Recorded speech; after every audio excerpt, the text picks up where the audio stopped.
পৃথিবীর এক অপার সৌন্দর্যমণ্ডিত আর শান্তিপূর্ণ দেশের নাম মালদ্বীপ, যেখানে প্রতি বছর বিভিন্ন দেশ থেকে প্রচুর মানুষ শান্তির খোঁজে, সৌন্দর্য দেখার খোঁজে এসে পাড়ি জমান আর তাদের ভ্যাকেশনটা অনেক সুন্দরভাবে সেলিব্রেট করেন। আমরাও গিয়েছিলাম এই সুন্দর দেশটিতে, দেখে এলাম, ঘুরে এলাম। আর আজকের এপিসোডটা ছিল আমাদের লাস্ট ডে অ্যাট মালদ্বীপ। তো আজ আমরা কি কি এক্সাইটিং অ্যাক্টিভিটি করলাম, কত খরচ পড়লো, কি কি খেলাম, কিভাবে ঘুরলাম, সবটাই দেখাবো এই এপিসোডে। তাহলে চলুন ব্লুইশ, ড্রিমি আর অদ্ভুত সৌন্দর্যে ঘেরা এই দেশটিতে আমাদের ভ্রমণের তৃতীয় এবং লাস্ট এপিসোড শুরু করা যাক। Hello people, good morning.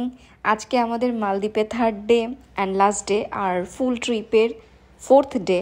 আজকে আমরা যাব একটা ডে ট্রিপে, যেখানে আমরা আইল্যান্ড হপিং করব, যেখানে আমরা সমুদ্রের নিচে অ্যাক্টিভিটিস করার জন্য চলে যাব, তাছাড়া স্যান্ডব্যাংক করব আর কি কি করব সারাদিনে সেই সবটাই দেখাবো এই ভিডিওতে। সকাল সকাল আমরা তো তাই ভীষণ এক্সাইটেড। আর আমাদের হোটেল থেকে আগের দিনের মতোই আমাদেরকে ব্রেকফাস্ট দিয়ে দিয়েছিল। আমরা ব্রেকফাস্ট শেষ করেই চলে এলাম যেখান থেকে আমরা গতকাল রাতেই আজকের ডে ট্রিপটার প্যাকেজ বুক করে রেখেছিলাম। ফুল প্যাকেজ কত টাকা নিয়েছে আর কি কি আছে এটাতে ইনক্লুডেড সবটাই বলে দেব। তো আমরা কথা বলতে বলতে রেডি হয়ে গিয়েছি, আর এই যে দীপ্ত এখন রেডি হচ্ছে। রেডি শেডি হয়ে আমরা চলে এসেছি সেই স্পিড বোটে, যেটাতে করে আজকে আমরা ডে ট্রিপে যাব। তো এখন আমাদের ট্রেনার আমাদেরকে বুঝিয়ে দিচ্ছে যে আজকে আমাদের কি কি অ্যাক্টিভিটিস আছে আর কি কি করতে হবে।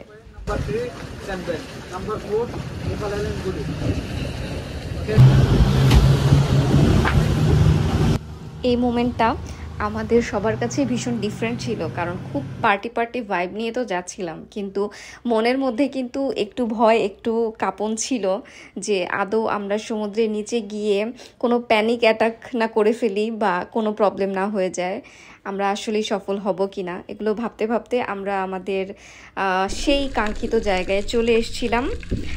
আমরা প্রথমে কোরাল আইল্যান্ডে এসে সেখানে সমুদ্রে নেমেছি, ছবি তুলেছি, ভিডিও করেছি। Now it's time to swim with Shark. আমরা শার্ক পয়েন্টে চলে আসলাম। আমাদের সাথে আসা অনেকেই কিন্তু ভয়ে এখানে নামেইনি, বাট আমি তাও সাহস করে নেমেছিলাম। আর এটা যে কি মিশ্র ফিলিংস বলে বোঝাতে পারবো না। বলতে বলতে it's time to take lunch. আমরা স্যান্ডব্যাংক করতে চলে আসলাম সমুদ্রের মাঝখানে, এরকম সুন্দর বালির মধ্যে আমরা অনেকক্ষণ সময় কাটালাম, খাওয়া দাওয়া করলাম। এখানে আমাদেরকে লাঞ্চে ফ্রাইড রাইস দিয়েছিল, সেই সাথে ড্রিঙ্ক দিয়েছিল, পানি দিয়েছিল, তরমুজ দিয়েছিল। তারপর সবটা শেষ করে আমরা চলে আসলাম আরেকটা লোকাল আইল্যান্ডে নেমড গুলি আইল্যান্ড। গুলি আইল্যান্ডটা অনেক সুন্দর ছিল, এটা অলমোস্ট মাফুসির মতোই, তবে আমার কাছে মনে হয়েছে অপেক্ষাকৃত মাফুসিতে একটু বেশি সুযোগ সুবিধা বোধহয় রয়েছে। যেহেতু এখানে থাকিনি তাই বাকিটা বলতে পারছি না। এই যে এটা হচ্ছে বাচ্চাদের একটা পার্ক, আর এই পুরো আইল্যান্ডটা আমরা খুব আনন্দ করে ঘুরে বেড়াচ্ছিলাম। এটাও খুব সুন্দর। অগত্যা ভেজা জামা কাপড় নিয়ে ঘুরে বেড়াতে হচ্ছিল। এই যে আশেপাশে অনেকগুলো সুভেনিয়ারের শপ। আর আমরা এখন যাচ্ছিলাম গুলি আইল্যান্ডের একটা বিচে, এটার নাম হচ্ছে বিকিনি বিচ। এটার কথা অনেক শুনেছিলাম, অনেক সুন্দর একটা বিচ এটা। এখানে আমরা আমাদের বাকি টিম মেম্বারদের সাথে অনেক সুন্দর কিছু সময় কাটালাম। ট্রিপ শেষ, আমরা চলে এলাম আবারও মাফুসি আইল্যান্ডে। এখানে কাটানো 2টা দিন বেশ সুন্দর গিয়েছিল। এগুলো ছিল আগের দিনের কিছু ভিডিও ক্লিপস। অনেক সুন্দর কিছু মোমেন্ট কাটিয়ে এখন আমাদের বিদায় বেলা চলে আসলো।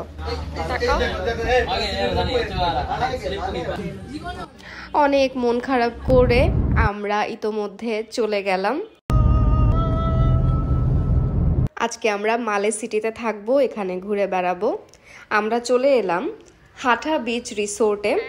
এখানেই আমরা আজকের দিনটায় থাকবো, আর কালকে তো আমরা চলেই যাব। আজকের রাতটা মালে সিটিতে বেশ অনেকক্ষণ কিন্তু ঘুরে বেড়াবো।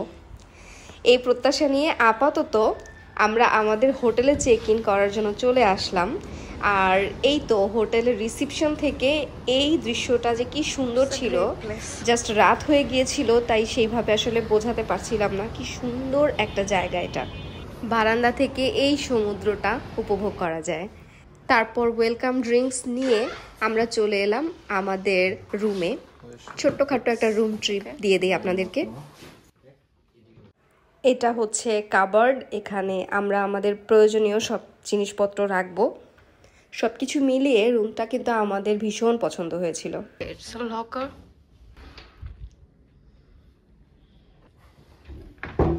Extra pillow for us. এখানে ছোট্ট একটা রেফ্রিজারেটরও দিয়ে দিয়েছে আমাদের সুবিধার জন্য। আর এই তো এখানে টিভিও রয়েছে।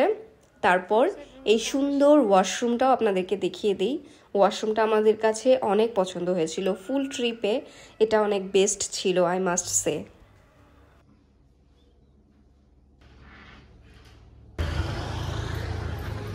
Now it's time to discover the মালে সিটি।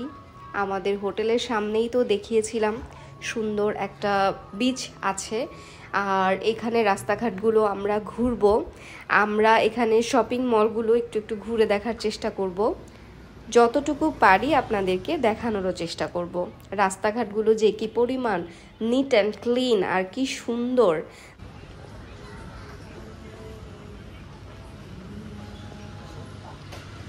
ঘুরতে ঘুরতে আমরা খুঁজছিলাম খাবার কোনো রেস্টুরেন্ট। আমরা চলে এলাম একটা ইন্ডিয়ান রেস্টুরেন্টে। এখান থেকে আজকে আমরা আমাদের ডিনার করব। তো আমরা নিয়েছিলাম পরোটা, গরুর মাংস আর এই আলুর দমটা দেখে অনেক লোভনীয় লেগেছিল, বাট পরে খেয়ে অনেক ডিসঅ্যাপয়েন্টেড হয়েছি। খাওয়া দাওয়া শেষ করে আবার হেঁটে বেড়াচ্ছিলাম। মাঝ রাস্তায় বৃষ্টির কবলে পড়ে একটা জায়গায় বসে আমরা জুস খেয়ে নিলাম। আর বলতে বলতে এরকম একটা সুন্দর রাত স্পেন্ড করলাম মালে শহরে। এখানে যদি আরও কয়েকদিন থাকতে পারতাম তাহলেই আসলে তৃষ্ণাটা মিটত। তৃষ্ণা মেটেনি একদমই। এখানকার সকালটাও যে কি পরিমাণ সুন্দর আর স্নিগ্ধ, এটা নিজে গিয়ে না দেখলে একদমই বোঝার উপায় নেই। এই যে সামনে থেকে সমুদ্রটা, সকালের সমুদ্রটা ঠিক এরকম। এখানে মানুষজন কিন্তু মর্নিং ওয়াক করতেও বের হয়েছিল। আর আমিও এখানে কিছুক্ষণ তাদের সাথে, সমুদ্রের সাথে, সব কিছুর সাথে সময় কাটাচ্ছিলাম। মনে হচ্ছিল এখানে যদি আরও অনেকটা সময় থাকতে পারতাম। কি সুন্দর একটা দৃশ্য। মালে সিটিটা কিন্তু একটা আর্টিফিশিয়াল ল্যান্ড। তো এখানে কিন্তু সৌন্দর্যের কোনো শেষই নাই। ঘুরে দেখার, একদম সময় কাটানোর অনেক কিছুই আছে এখানে। বলতে বলতে সময় শেষ হয়ে গেল। এই সুন্দর লাল গাড়িটাতে করে আমরা চলে যাচ্ছি মালদ্বীপকে টাটা বাই বাই বলে। আমরা এখন এয়ারপোর্টের উদ্দেশ্যে রওনা হয়ে গেলাম। মনটা অনেক বেশি দুঃখ ভারাক্রান্ত ছিল, কিন্তু কি আর করা, সব কিছুরই শেষ হয়। আর শেষ হয় বলেই সব কিছুই এত সুন্দর। And it's the end of our মালদ্বীপ জার্নি। উপর থেকে মালদ্বীপ এত সুন্দর দেখতে। আর পরের ভিডিও দেখার জন্য আপনারা অবশ্যই অপেক্ষা করবেন। এই ভিডিওটা ভালো লেগে থাকলে প্লিজ লাইক, কমেন্ট, শেয়ার দিতে কিন্তু ভুলবেন না। বাই।